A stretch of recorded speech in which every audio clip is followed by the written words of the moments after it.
Hello बच्चों, नमस्कार और भालो। तो देखते ही देखते आपके सारे एग्जाम खत्म हो गए। अब लास्ट है बीएसटी की।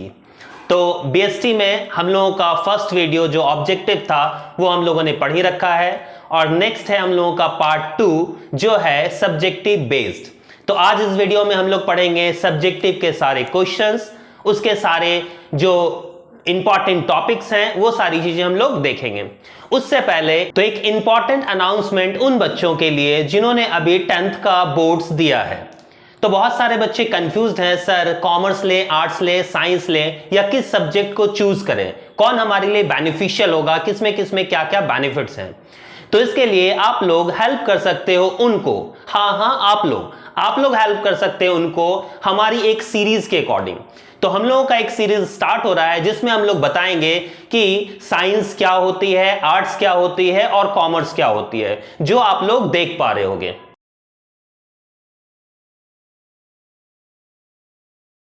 इसमें हम लोग बताएंगे साइंस के सारे सब्जेक्ट्स के बारे में, साइंस होता क्या है, आर्ट्स के सब्जेक्ट्स के बारे में आर्ट्स होता क्या है, और कॉमर्स के सब्जेक्ट के बारे में कॉमर्स होता क्या है, जिससे अपना सारा का सारा फोकस और सारा का सारा गोल बच्चा क्लियर कर पाए कि उसको लेना क्या है और उसके लिए कौन सा सब्जेक्ट बेनिफिशियल है। समझ में आ गई बातें। और ये पूरा का पूरा 1 मंथ का कोर्स है जो आपके लिए बिल्कुल भी फ्री है, जिसके लिए हमारी इंस्टीट्यूशन कोई भी चार्ज नहीं कर रही। तो ये आप लोगों को बताएं और उनका रजिस्ट्रेशन क्लियर करवाएं, उनको बताएं कि अपना वो सीट बुक करवा लें ताकि वो इसका पूरा का पूरा बेनिफिट्स उठा पाएं। तो आप लोग ये सारी चीजें उन बच्चों को शेयर कर सकते हो। और आपके लिए इंपॉर्टेंट क्या है सर? आपके लिए इंपॉर्टेंट है आपका एग्जाम खत्म हो जाएगा 5 तारीख को। उसके बाद आप लोगों की CUET की एग्जाम है, तो उसके बाद हम लोगों का वीडियो भी होगा और हम लोगों के ऑफलाइन क्लासेस भी स्टार्ट होंगे अबाउट CUET। तो जिनको जिनको CUET का कोर्स करना है वो भी अपना रजिस्ट्रेशन करवा सकते हैं। समझ में आ गई बातें। तो ये है आज का सारा समरी आपके लिए। तो फटाफट स्टार्ट करते हैं वीडियोस, और भी बहुत सारे इंफॉर्मेशन है इसमें जो मैं आपके साथ शेयर करूंगा आगे। तो चलिए स्टार्ट करते हैं आज का ये वीडियो।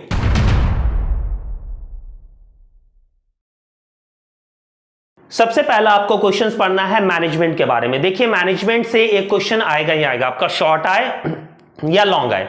शॉर्ट या लॉन्ग आपको मैनेजमेंट पूछा ही जाएगा, आपको टू द पॉइंट पूछा जाए या घुमाकर पूछा जाए, ठीक है। तो आपको मैनेजमेंट पढ़ लेना है।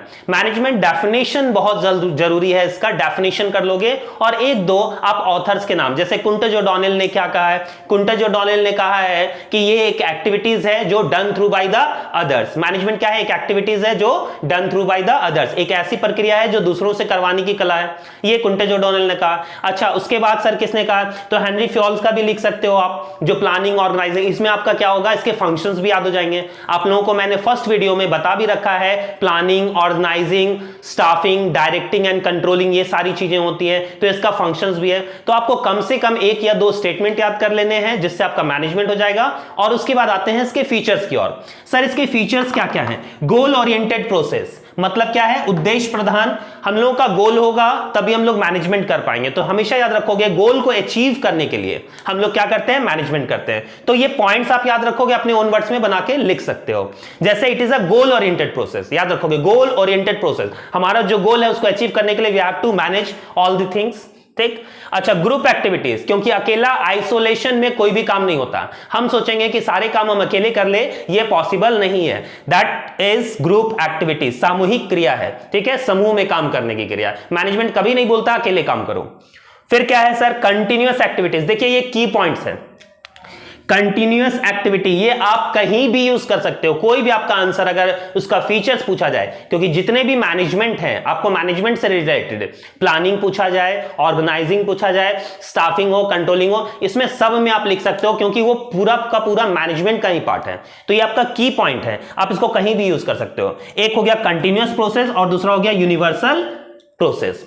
कंटिन्यूअस मतलब ये कभी रुकता नहीं है, एक मैनेजमेंट कर लेने के बाद दूसरा। जैसे अभी हम लोगों ने मैनेजमेंट कर रखा था कि हम लोग 12 के एग्जाम को पास करने के लिए क्या क्या करेंगे, तो हमने सारे स्ट्रैटेजीज बनाए। अब एग्जाम खत्म होगा, जैसे ही खत्म होगा अब आपका नेक्स्ट शुरू हो जाएगा सीयूईटी का एग्जाम, उसके बाद आपको आगे ग्रेजुएशन है, फिर बहुत सारे काम है, फिर जॉब करना है, समझ में आ गई। तो ये एक के बाद एक कंटिन्यूअस प्रोसेस है, तो ये कंटिन्यूअस है। दूसरा क्या है, यूनिवर्सल, ये हर जगह यूज होता है, मैंने बताया बेटा ये साइज नेचर पे डिपेंड नहीं करता, it does not depend on the size and nature of the business. आप लोग लिख सकते हो ये कभी भी इसके साइज और नेचर पे डिपेंड नहीं करता, प्रॉफिट हो, नॉन प्रॉफिट हो, स्कूल हो, कॉलेज हो, मंदिर हो, मस्जिद हो, हर जगह मैनेजमेंट यूज किया जाता है, इसमें बना के आप लिख सकते हो।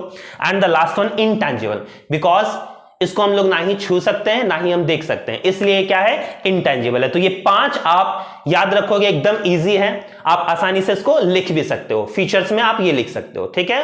अच्छा सर इसका फंक्शन क्या है, मैंने बता दिया, planning, organising, staffing, directing and controlling. अगर आता है मैनेजमेंट उसका फीचर्स तो ये लिखोगे, अगर फंक्शन आता है तो आप वो सारा लिखोगे, ठीक है, बात आ गई समझ में।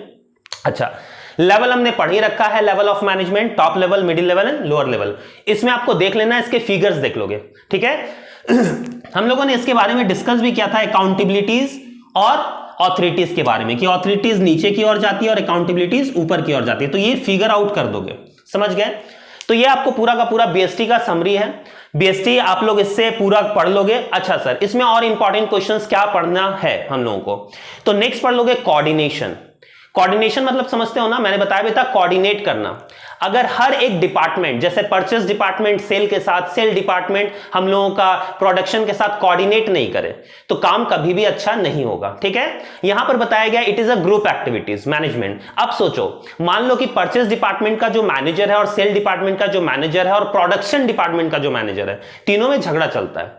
तो अब परचेज वाला रॉ मटेरियल कितना खरीद कर ला रहा है, क्या ला रहा है, अगर वो प्रोडक्शन डिपार्टमेंट से बात ही नहीं करे, अच्छा प्रोडक्शन वाला सेल से बात ही नहीं करे तो काम कैसे होगा। अगर प्रोडक्शन ही नहीं होगा तो सेल कैसे होगा, सेल ही नहीं होगा तो फिर रॉ मटेरियल खरीदेंगे क्यों। तो इन तीनों का कोऑर्डिनेशन मतलब हर एक को, बॉस को मैनेजर से, मैनेजर को लोअर लेवल से, लोअर को वर्कर से बात करना ही पड़ेगा, कोऑर्डिनेट करना ही पड़ेगा, समझ में आ गई। तो कोऑर्डिनेशन आपको पढ़ लेने हैं। अच्छा सर क्वेश्चन आ कैसे सकता है, क्वेश्चन आ सकता है coordination is the essence of management, ठीक है, इस स्टेटमेंट को समझाएं। हिंदी में अगर बोला जाए तो समन्वय प्रबंध का सार है, समन्वय जो है वो प्रबंध का सार है, इसको आपको एक्सप्लेन करना है। तो ये आप बुक्स में पढ़ लोगे, कोऑर्डिनेशन हर जगह जरूरी है, ठीक है।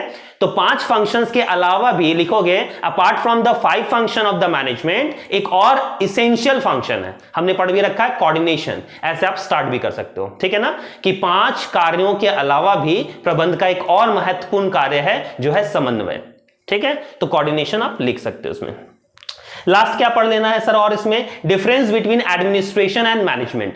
एडमिनिस्ट्रेशन मतलब टॉप लेवल वाले, ठीक, जो टॉप लेवल वाले होते हैं वो एडमिनिस्ट्रेशन कहलाते हैं, और मैनेजमेंट कौन होते हैं, इन दोनों में डिफरेंस आप कम से कम 4 से 5 पॉइंट्स पढ़ के रख लीजिएगा। तो ये हो जाएगा आपका चैप्टर 1 का इंपॉर्टेंट क्वेश्चंस, ठीक है। अच्छा सर चैप्टर 2 में हम लोग क्या पढ़ेंगे, चैप्टर 2 में आप लोग को पढ़ लेना है principle of management. Principle of management क्या होता है, rules and regulation, rules and regulation of the firm, ठीक है। प्रिंसिपल मतलब होता है रूल्स, ठीक है। यहां पर जो रूल्स बनाया गया है कि मैनेजमेंट हम लोगों को करना कैसे है। हम लोग एक इन्वायरमेंट में, आपको पता है ना कि इन्वायरमेंट तो चेंज होता रहता है, बिजनेस इन्वायरमेंट चेंज होता है, तो बिजनेस इन्वायरमेंट में हम लोग कैसा प्रिंसिपल बनाए, तो वो हम लोगों को प्रिंसिपल ऑफ मैनेजमेंट में पढ़ना है, ठीक है। तो क्वेश्चन क्या आ सकता है कि प्रिंसिपल ऑफ मैनेजमेंट क्या है, और इसमें फ्योल या टेलर के प्रिंसिपल्स पूछे जाते हैं, ज्यादा चांसेस हैं फ्योल के आने के। याद रखोगे फ्योल के 14 प्रिंसिपल है, 14 प्रिंसिपल उन्होंने बता रखा है कि क्या क्या प्रिंसिपल है, रूल्स बता रखा है, वो 14 प्रिंसिपल कम से कम आप पढ़ लोगे कि ये क्या है, ठीक है। और टेलर्स ने भी बता रखा है, टेलर्स के 5 और 6 होंगे, उसके भी आप लोग पढ़ लोगे। इसमें मेन क्या पढ़ना है sir, time study, motion study और फैटिग स्टडी, जो हमने फर्स्ट वीडियो में भी बता रखा है कि टाइम के अकॉर्डिंग काम करना, मोशन के अकॉर्डिंग काम करना। जब हमारे वर्कर्स जब इफिशिएंट नहीं होते हैं, काम को अच्छा नहीं करते, तो हम लोग 2 तरह का यूज करते हैं, टाइम स्टडी और मोशन स्टडी। टाइम स्टडी मतलब स्टैंडर्ड टाइम के अकॉर्डिंग काम करना, मोशन स्टडी मतलब जितना काम करोगे उतना पैसा देना, ठीक है। इसको ऑब्जर्व कैसे किया जाएगा टाइम स्टडी को, स्टॉप वॉच के अकॉर्डिंग कि भैया 6 घंटा हो गया छुट्टी, स्टॉप वॉच के अकॉर्डिंग उसको ऑब्जर्व किया जाता है। और मोशन स्टडी को, मोशन को कैसे हम स्टडी करेंगे, तो कैमरा लगा के, मूवी कैमरा लगा के हम उसको ऑब्जर्व कर सकते हैं कि काम कितना हो रहा है। तो इसमें डिफरेंस जरूर पढ़ लोगे, time study and motion study. और फैटिग मैंने बता ही दिया था, थकान की स्टडीज जो है वो आपको पढ़ लेनी है इसमें, ठीक है सर। और क्या पढ़ना है, नेक्स्ट पढ़ लेना है हम लोगों को मैनेजमेंट इज एन आर्ट और साइंस और बोथ। ये स्टेटमेंट आप जरूर पढ़ लोगे। तो आप लोगों को पता है कि मैनेजमेंट आर्ट भी है और साइंस भी है, बोथ है। मैनेजमेंट आर्ट क्यों है? क्योंकि ये दूसरों से काम करवाने की कला है। आर्ट है क्योंकि थ्योरेटिकल बेस्ड है, और साइंस है क्योंकि प्रिंसिपल बेस्ड है। इसका रूल्स है, इसका रेगुलेशन है। बिना कोई भी चीज हम लोग वेरीफाई किए, जांच किए, हम लोग कोई भी काम नहीं करते हैं मैनेजमेंट में। सबका रूल्स बना हुआ है, ठीक है। बट याद रखोगे, management is not a pure science. याद रखोगे, management is not a pure science. Pure science नहीं है सर। क्यों नहीं है? याद रखोगे, क्योंकि प्योर साइंस क्या होता है? रिजिड होता है। रिजिड मतलब वो चेंज नहीं होता है। लेकिन यहां पर प्रिंसिपल्स क्या है हम लोगों का? अकॉर्डिंग टू द सिचुएशन ये चेंज होगा, डायनेमिक है। याद रखोगे, एक और फंक्शन है डायनेमिक, मतलब चेंज होने वाला, सिचुएशन के अकॉर्डिंग चेंज होगा। सर एक छोटा सा एग्जांपल बता दीजिए, सुनोगे ध्यान से। साइंस, जैसे हम लोगों ने C+O2 मिलाया, that is equal to CO2, ठीक है, आपको कार्बन डाइऑक्साइड मिल गया। अच्छा, हमारे दादाजी ने क्या बनाया होगा और क्या पढ़ा होगा? C+O2 always. अच्छा, उनके दादाजी ने क्या पढ़ा होगा? C+O2। उनके दादाजी ने क्या पढ़ा होगा? C+O2। हमारे बच्चे क्या पढ़ेंगे? C+O2। उनके बच्चे क्या पढ़ेंगे? C+O2। अच्छा, सोते हुए C+O2 मिलाएंगे, CO2 होगा। जागते हुए मिलाएंगे C+O2, CO2 ही आएगा। समझ में आ गया? That is a pure science, change नहीं होगा। बट मैनेजमेंट, कोई भी सामान बेचना है, जैसे पहले बेचा जाता था, क्या अभी भी वैसे ही बेचा जाता है? नहीं सर। अच्छा, पहले पढ़ाने का तरीका जैसे था, अभी पढ़ाने का तरीका वैसा ही है? नहीं सर। तो सारी चीजें चेंज हुई है। ऐसा नहीं है कि कोई भी सामान बेचना है तो बस एडवर्टीजमेंट करवा दो। ये तो आपको भी पता है कि सिर्फ एडवर्टीजमेंट करवाने से सामान नहीं बिकता, हर बार कुछ नया करना पड़ता है। समझ गए? तो that is a management. Science तो है, रूल बेस्ड है, लेकिन उसका रूल हमेशा सिचुएशन के अकॉर्डिंग एक नहीं होता, सब जगह पर अलग अलग होता है। समझ में आ गई बातें? तो ये आप समझ लोगे कि जो मैनेजमेंट है वो साइंस भी है और आर्ट भी है, लेकिन साइंस प्योर साइंस नहीं है, ठीक है। अच्छा, कुछ मैं बता देता हूं फ्यूल्स के प्रिंसिपल। 14 प्रिंसिपल्स में से फ्यूल्स क्या क्या कहते हैं। तो सबसे पहला प्रिंसिपल उनका डिवीजन ऑफ वर्क। पहला प्रिंसिपल आप लोग पढ़ोगे, डिवीजन ऑफ वर्क। फ्यूल ने कहा है कि काम को बांट कर कीजिए, क्योंकि आप अकेले सारा काम नहीं कर सकते। तो पहला डिवीजन ऑफ वर्क है। अच्छा, दूसरा उन्होंने क्या बताया है? Authority and responsibility. इसमें आप लोग डेलीगेशन जरूर पढ़ लीजिएगा। जब हम लोग डेलीगेट करते हैं, ऑथोरिटी और रिस्पॉन्सिबिलिटी को ट्रांसफर कीजिए, क्योंकि अगर आप अपने पास सारा ऑथोरिटी और रिस्पॉन्सिबिलिटी रखोगे तो काम नहीं होगा। आप अपने से नीचे वाले को ट्रांसफर कीजिए, ठीक है, काम को बांटिए, तभी काम होगा। तो दूसरा ऑथोरिटी एंड रिस्पॉन्सिबिलिटी, पहला डिवीजन ऑफ वर्क, दूसरा ऑथोरिटी एंड रिस्पॉन्सिबिलिटी। अच्छा सर, तीसरा क्या है? Method of discipline. यहां पर बताया गया डिसिप्लिन के बारे में। अगर डिसिप्लिन मैनेजमेंट में रहेगा तभी मैनेजमेंट हो पाएगा। अगर डिसिप्लिन नहीं है, एब्सेंस ऑफ डिसिप्लिन, तो वहां पर काम नहीं हो पाएगा। तो डिसिप्लिन बहुत ही जरूरी है। तीसरा डिसिप्लिन के बारे में उन्होंने बताया। अच्छा, चौथा बताया उन्होंने क्या? Unity of command. Unity of command होता क्या है ना कि जब भी बिजनेस में काम किया जाता है तो वर्कर्स को कमांड दिया जाता है, तुम्हें यह काम करना है। अब मान लो कि कमांड देने वाले बहुत सारे लोग हैं, तो कोई आया कमांड देकर तुम्हें ये करना है, फिर वो आया ये करना है, ये करना है, तो वर्कर्स कंफ्यूज हो जाता है। इसलिए बोला गया है कि कमांड देने वाला हमेशा एक इंसान होगा। एक ग्रुप ऑफ पीपल्स को, ग्रुप ऑफ वर्कर्स को एक ही कमांड दिया जाएगा कि तुमको ये काम करना है, अदरवाइज वो कंफ्यूज जाएंगे। तो यूनिटी ऑफ कमांड इसका मतलब है। दूसरा कहता है unity of direction. Unity of direction का मतलब क्या है सर? किस डायरेक्शन में जाना है, यह भी एक ही डायरेक्शन बताया जाएगा। जैसे एक ग्रुप ऑफ पीपल काम कर रहे हैं तो उनको बताया जाएगा कि तुम्हें इस डायरेक्शन में काम करना है। जैसे सेल डिपार्टमेंट को बाकी चीजों पे ध्यान नहीं देना है, उनको सिर्फ सेल पे ध्यान देना है, ताकि उनका सेल इफिशिएंट हो पाए और अच्छा हो पाए। समझ में आ गया? तो यूनिटी ऑफ जो डायरेक्शन है उसमें बताया गया है एक ही डायरेक्शन बताना है। चार तरह का डायरेक्शन बताओगे कंफ्यूज होगा कि भैया यहां जाएं, यहां जाएं, यहां जाएं।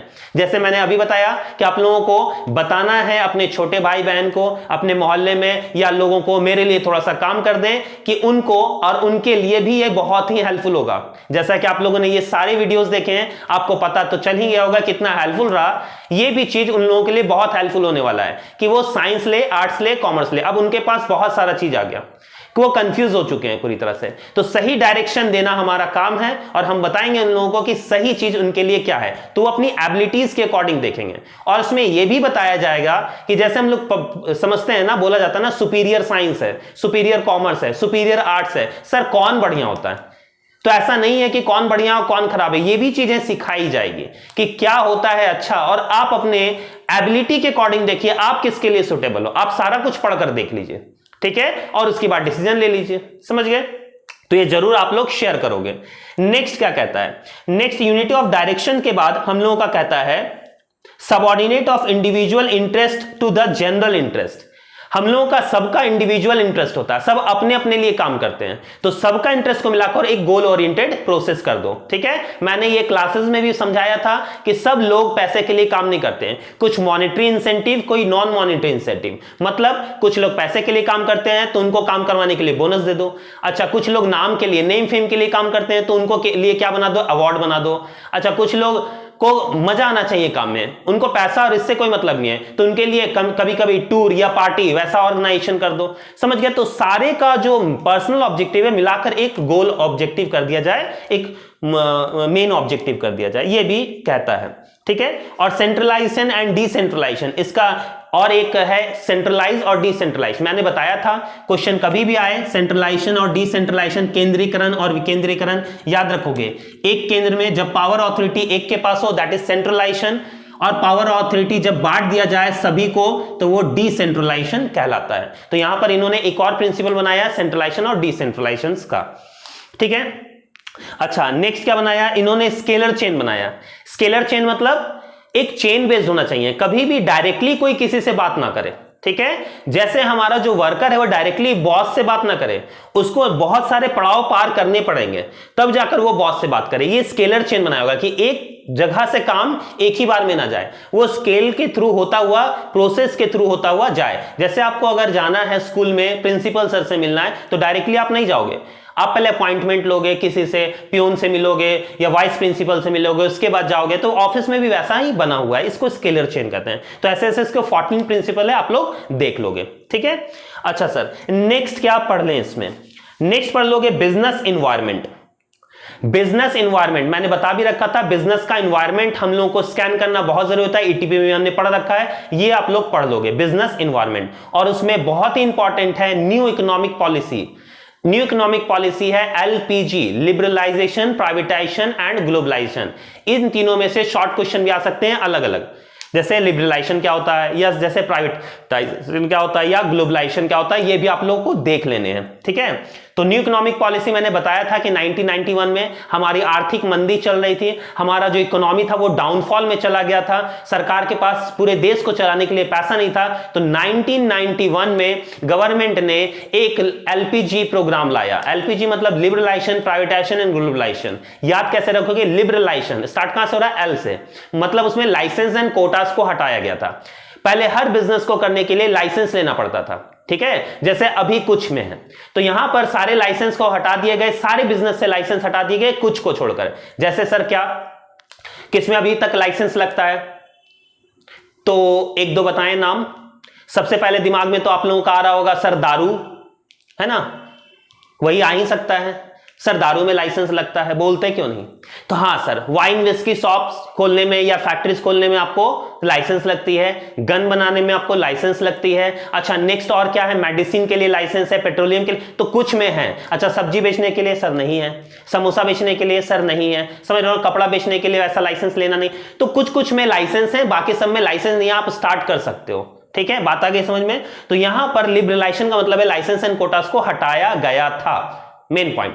दूसरा क्या है, प्राइवेटाइजेशन। जब गवर्नमेंट ने देखा कि सारी चीजों पर मेरा अधिकार है, पहले सारी चीजें गवर्नमेंट कंपनीज के अंडर में थी, अब गवर्नमेंट तो अच्छा काम करती नहीं है, ठीक, तो गवर्नमेंट ने बोला उसको प्राइवेटाइजेशन किया जाए, तो उसने अपने स्टेक होल्डिंग घटाई। उसमें क्या क्या, प्राइवेट चीजों को लाया। जैसे आप याद रखोगे कैसे, रेलवेज को प्राइवेटाइजेशन किया गया, बैंक को प्राइवेटाइजेशन किया गया, मतलब प्राइवेट कंपनीज को दिया गया कि लो अब आप काम करो ताकि काम अच्छे से हो पाए। समझ में आ गया, दैट इज प्राइवेटाइजेशन।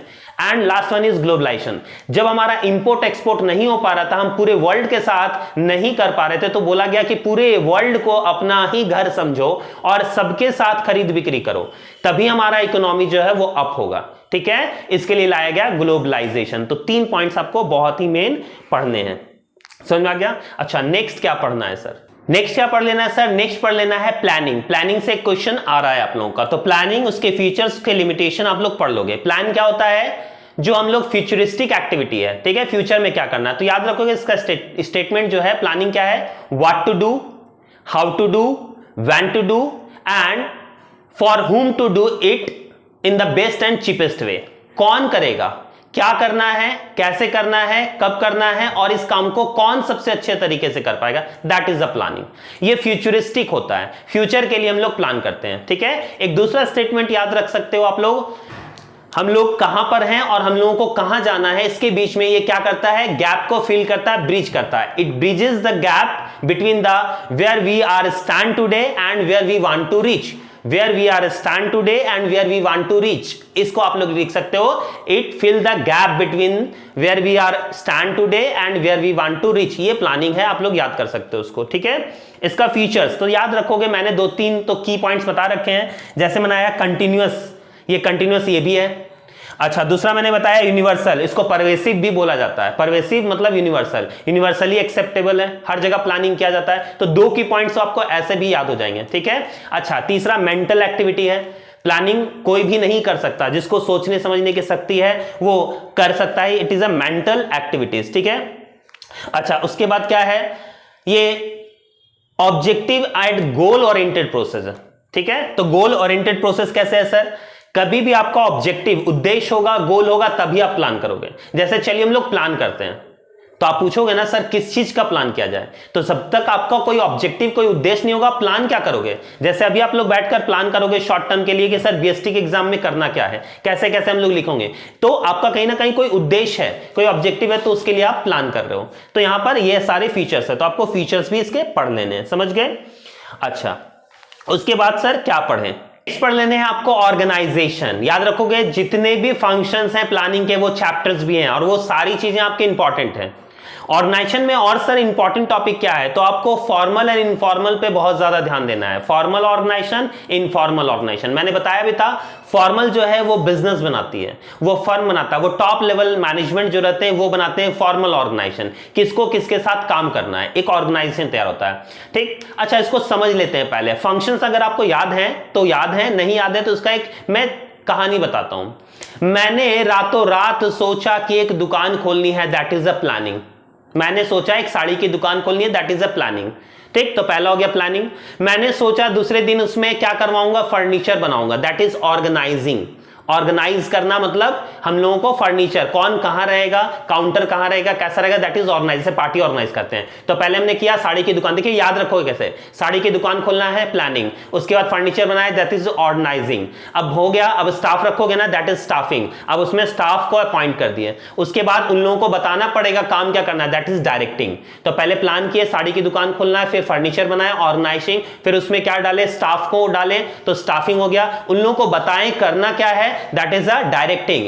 अब वो लोगों को बताने के बाद भी कुछ कामचोर होते हैं, काम नहीं करते हैं, तो उनको कंट्रोल करना पड़ता है, दैट इज कंट्रोलिंग। तो याद रखोगे planning, organising, staffing, directing and controlling, ये सारी चीजें इनके फंक्शन है। तो हम लोग को पढ़ना है ऑर्गेनाइजिंग, ऑर्गेनाइज करना, ठीक है, ताकि काम अच्छे से हो पाए, हर एक चीज को उसके काम के अकॉर्डिंग बांट देना।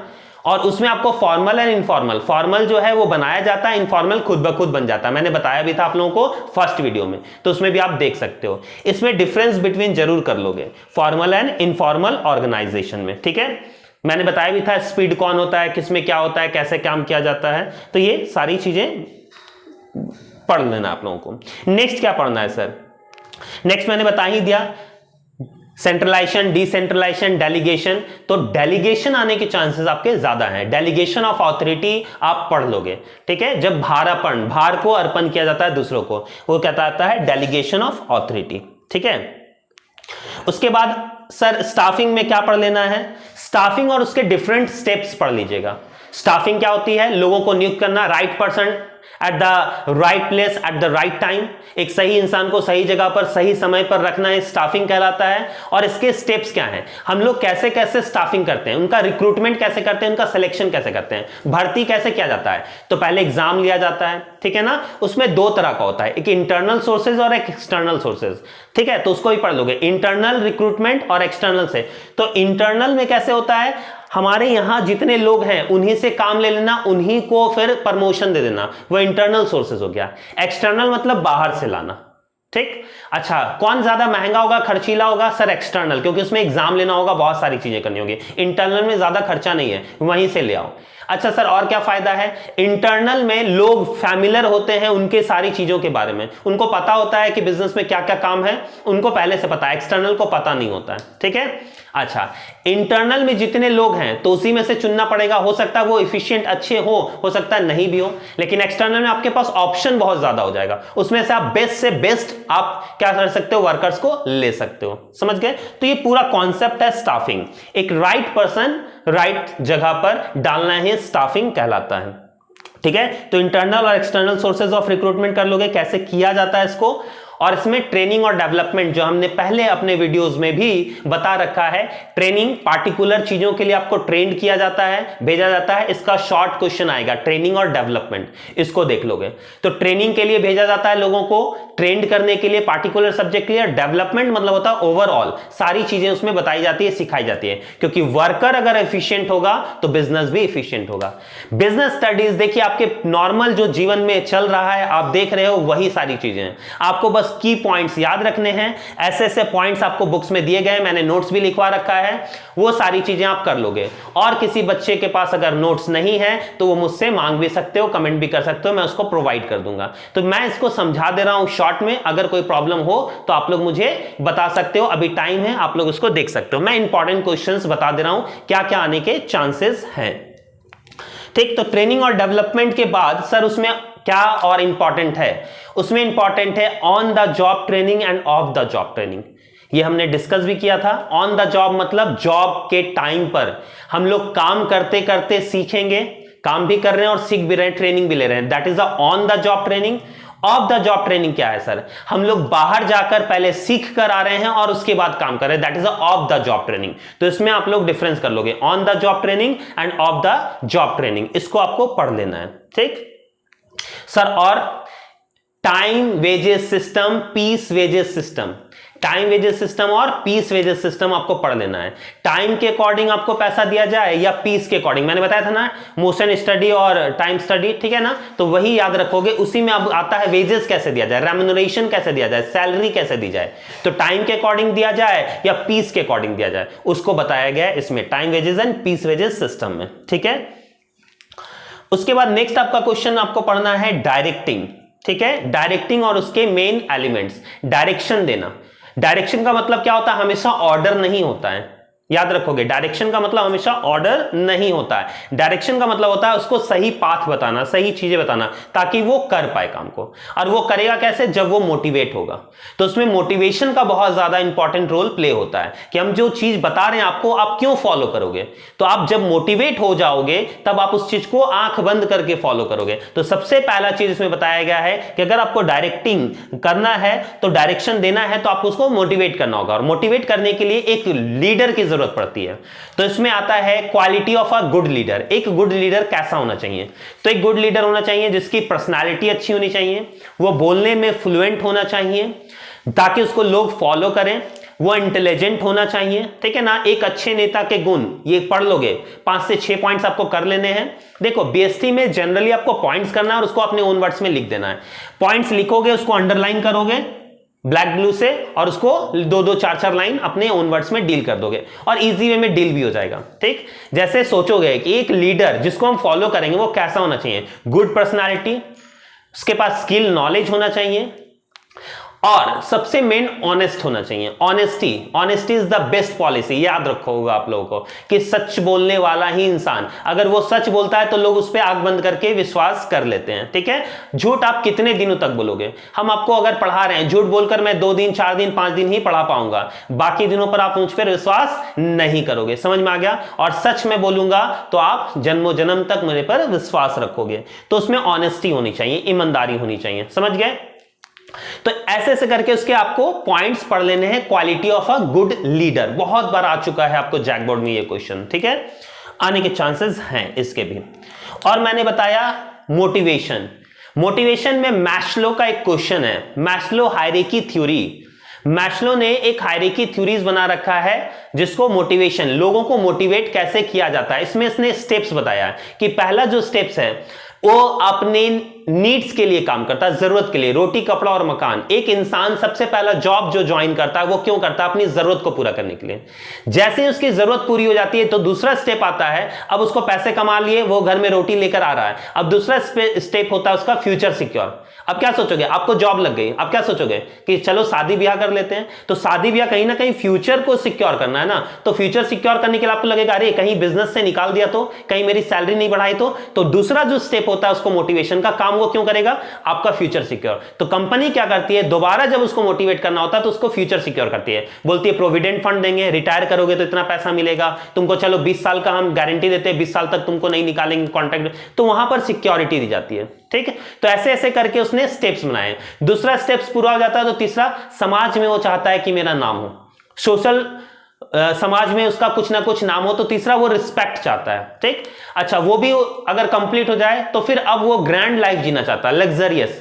ठीक, उसके बाद लग्जरियस लाइफ होने के बाद उसके पास सब कुछ आ गया, फ्यूचर सिक्योर भी हो गया, नीड्स भी पूरा हो गया, कार भी आ गया, एसी भी आ गया, फ्रिज भी आ गया। अब सारा काम करने के बाद लास्ट में इंप्लॉय सोचता है अपने बारे में। तो लास्ट जो स्टेज होता है वो सेल्फ, खुद के लिए जीना चाहता है और उसका खुद का नीड्स को पूरा करेंगे तो फिर वो मोटिवेट होगा और फिर वो काम करेगा। तो ऐसे ऐसे मैस्लो ने बनाया था, तो मैस्लो हायरार्की थ्योरी आपको पढ़ लेनी है। ठीक है, नेक्स्ट क्या पढ़ना है आप लोगों को? नेक्स्ट टॉपिक पढ़ लेना है कंट्रोलिंग। कंट्रोलिंग में हम लोग कैसे कंट्रोल करते हैं पूरे बिजनेस को, आपको उसका डेफिनेशंस पढ़ लेना है। और मेन पॉइंट उसमें याद रखोगे बजटरी कंट्रोल, ये जरूर पढ़िएगा, ये शॉर्ट क्वेश्चन में आने वाला है। बजटरी कंट्रोल या टाइप्स ऑफ बजट, उसको देख लीजिएगा कि हम लोग बजट कैसे बनाते हैं और उसको कंट्रोल कैसे करते हैं। ठीक है, अच्छा उसके अलावा क्या देखना है sir? Financial management. Financial management मतलब पैसे का मैनेजमेंट कैसे किया जाता है। ठीक है, फाइनेंस को मैनेज करना ही हमारा फिनेंशियल मैनेजमेंट कहलाता है, जो फाइनेंस मैनेजर करता है कि पैसे कहां कहां से आएंगे और पैसे कहां कहां को जाएंगे, इसका पूरा मैनेजमेंट देखना हमारा फिनेंशियल मैनेजमेंट का पार्ट है। उसका फंक्शन और उसके प्लानिंग, जैसे क्वेश्चन आ सकता है आप लोगों का कि फिनेंशियल प्लानिंग क्या है, तो फाइनेंस के लिए पहले से प्लानिंग करना कि हम लोग किस प्रोजेक्ट में पैसे लगाएंगे, किस में नहीं लगाएंगे, ये हमारा फिनेंशियल प्लानिंग कहता है, मतलब फाइनेंस के लिए प्लानिंग करना। ठीक है, अच्छा इसमें टाइप्स ऑफ कैपिटल मैंने पहले भी पढ़ा रखा है, फिक्स्ड कैपिटल और फ्लक्चुएटिंग, जो वर्किंग कैपिटल के नाम से जानते हैं डे टू डे लाइफ में। ठीक है, तो अगर इससे शॉर्ट नोट्स आता है तो आप इसको तो लिख सकते हो कि फिक्स कैपिटल फिक्स एसेट्स खरीदने में जो यूज होता है और working capital day to day life में आता है। तो इसमें डिफरेंस 2-3 पॉइंट्स आप लोग देख लीजिएगा, fix capital and working capital में डिफरेंस बिटवीन। अच्छा उसके बाद जिसमें से एक क्वेश्चन लॉन्ग में आएगा फिनेंशियल मार्केट, आपका या तो फिनेंशियल मार्केट पूछे, या तो मनी मार्केट पूछे, या तो कैपिटल मार्केट पूछे, या सेबी के सारे फंक्शन पूछे। तो क्वेश्चन पहला हम लोग डील करेंगे फिनेंशियल मार्केट। एक ऐसा, फिनेंशियल मतलब पैसा, तो पैसे का मार्केट जहां पैसे का लेन देन होता है, एक जिसके पास सरप्लस मनी है और एक बोरोवर जिसको पैसे की नीड्स है, तो ऐसी कंपनी और इन्वेस्टर्स को मिलाने वाले मार्केट को ही हम लोग फिनेंशियल मार्केट कहते हैं। ठीक है, समझ में आ गया? तो जिसके पास ज्यादा पैसा वो इन्वेस्ट करेगा और जिसके पास पैसा नहीं हो उससे पैसा ले लेगा, जो 2 तरह का होता है, एक कैपिटल मार्केट और एक मनी मार्केट। मैंने पहले भी बता रखा था कि हम लोगों का जो मनी मार्केट है वो शॉर्ट टर्म के लिए हम लोग मनी मार्केट यूज करते हैं और लॉन्ग टर्म के लिए हम लोग कैपिटल मार्केट यूज करते हैं। ठीक है, तो मनी मार्केट हो गया शॉर्ट टर्म के लिए और कैपिटल मार्केट हो गया लॉन्ग टर्म के लिए। इसको मैंने ऑब्जेक्टिव के वाले वीडियोस में भी बता रखा था, इसके सारे कॉन्सेप्ट मैंने बता रखे थे।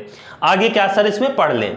सेबी क्या होता है? Security and exchange board of India, और इसके फंक्शन याद रखोगे, सेबी और उसके कार्यों को लिखे। देखिए मैंने पहले ही बताया था कि सेबी जो है 1992 में इसका पावर मिला था, इसको अथॉरिटी मिली थी पूरे इंडिया में। जो भी शेयर मार्केट में शेयर्स इश्यू होते हैं और सारे रूल्स एंड रेगुलेशंस बनते हैं उसके लिए बनाया गया सेबी। तो मेनली प्रोटेक्शन ऑफ इन्वेस्टर्स जो इन्वेस्ट करते हैं मनी, उनके प्रोटेक्शन के लिए एक संस्था का गठन हुआ जिसका नाम है SEBI, security exchange board of India. ठीक, तो इसके काम फंक्शंस देख लोगे, कार्य क्या क्या है। तो पहला तो इन्वेस्टर्स को सेव करना, ठीक है, शेयर मार्केट में जितने भी कंपनीज हैं उसका रूल्स एंड रेगुलेशंस बनाना, कोई धोखाधड़ी नहीं कर रहा है या ब्लैक मार्केटिंग नहीं कर रहा उसको देखना। तो ये सारी चीजें इसके फंक्शंस है, तो इसके एक बार फंक्शंस भी आप लोग देख लोगे, फंक्शन ऑफ सेबी। सर इसके बाद क्या पढ़ लें? देखोगे difference between marketing and selling, ये मैंने बताया था, मेरा एक आम का पेड़ है, आपको याद ही होगा, ठीक है। सेलिंग का मतलब होता है जो हमारे पास गुड्स है उसको बेच देना।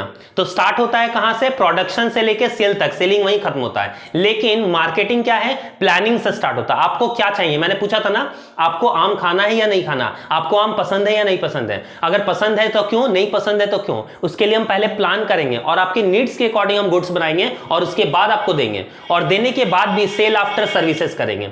तो सेल आफ्टर सर्विसेज करने को ही हम लोग मार्केटिंग कहते हैं। तो स्टार्टिंग होता है प्लानिंग से और एंड होता है कहां तक, सेल आफ्टर सर्विसेज, ठीक। तो ये मार्केटिंग और सेलिंग आप लोग डिफरेंस बिटवीन कर लोगे।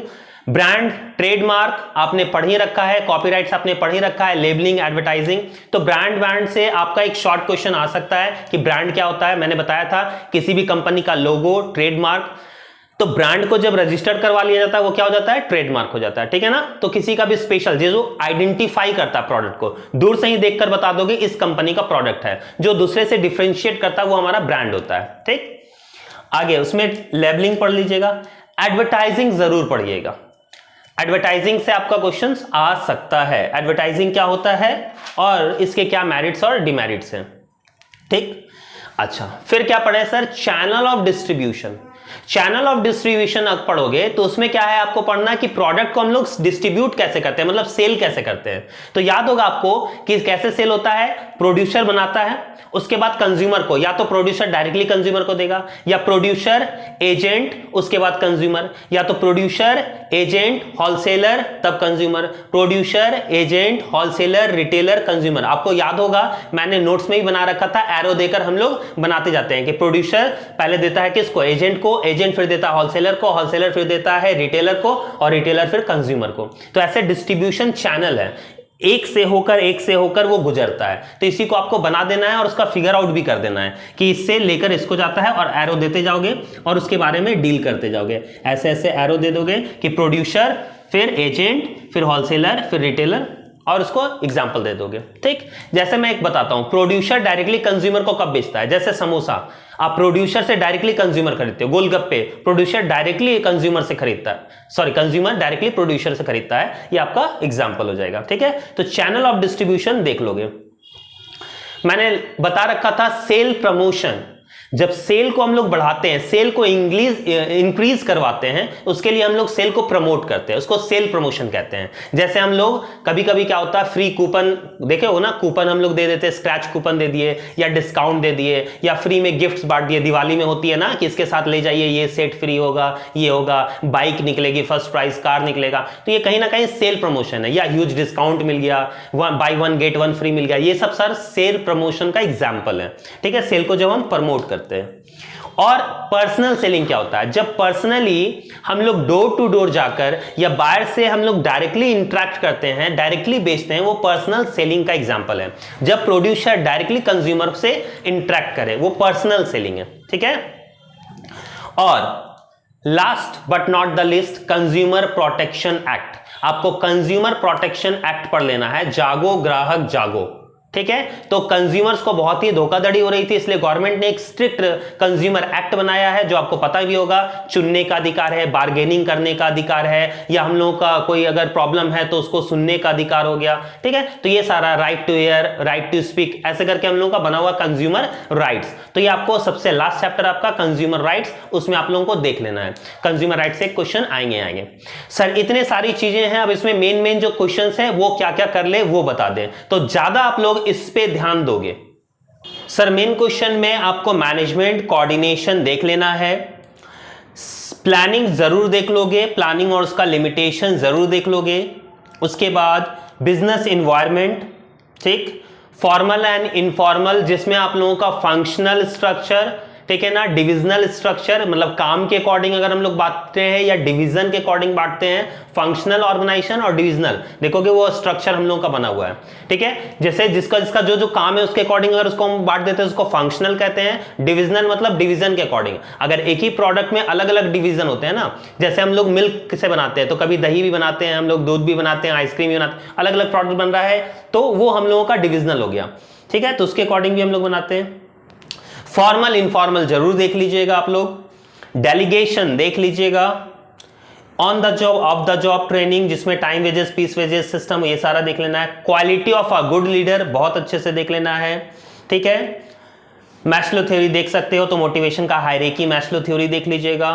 फिनेंशियल मार्केट में आपका एक क्वेश्चन आएगा ही आएगा, या तो फिनेंशियल मार्केट आए, या मनी मार्केट आए, या कैपिटल मार्केट आए, या प्राइमरी। देखिए प्राइमरी और सेकेंडरी भी होता है, जहां फर्स्ट टाइम पर मैंने बताया था शेयर जब फर्स्ट टाइम पे इशू किया जाता है वो प्राइमरी मार्केट है, और जब उसको दोबारा बेचा जाता है वो सेकेंडरी मार्केट है, ठीक है। तो आईपीओ याद रखोगे, initial public offering, company IPO issue करती है प्राइमरी मार्केट में, बाकी उसको दोबारा जब बेचा खरीदा जाता है तो सेकेंडरी मार्केट में बेचा खरीदा जाता है।